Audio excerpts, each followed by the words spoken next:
और हिंदी कहानियाँ सुनने के लिए मेरा चैनल सब्सक्राइब करें। एपिसोड 2। सोगुना सोने जवेरात और आभूषणों को भी वह सोगुना करने लगा। ऐसा करते करते वह पूरे गांव का ही नहीं परंतु पूरे देश का सबसे अमीर शेठ बन गया। यह सारी बात उस नगर के राजा को पता चली। वह राजा सैनिक लेकर उस शेठ के घर पहुंचा। उसने उससे कहा कि इस नगर की प्रत्येक चीज पर उसका अधिकार है, इसलिए यह जादुई पतीला उसका हुआ। ऐसा कहकर उसने उस शेठ को धक्का दिया और वह पतीला लेकर चला गया।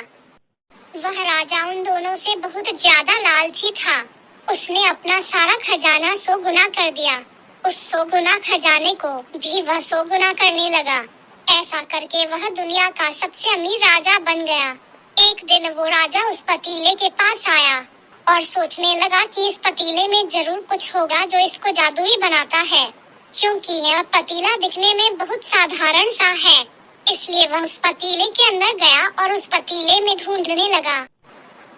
तभी उस पतीले में उस राजा के हमशक्ल राजा आने लगे। धीरे धीरे करके उस पतीले में से 100 राजा निकले। वह राजा अपने 100 हमशक्ल को देखकर घबरा गया और अपने आप को मारने लगा और कहने लगा कि यह मैंने क्या कर दिया, मैंने अपने ही 100 गुना कर दिए। वह 100 राजा अपने आप को राजा बताने लगे। वहाँ जो सही में उस नगर का राजा था उसने कहा कि मैं इस नगर का राजा हूँ, तुम सब तो सिर्फ मेरे हमशक्ल हो, इसीलिए तुम लोग चले जाओ। पर उनमें से कोई भी ना माना।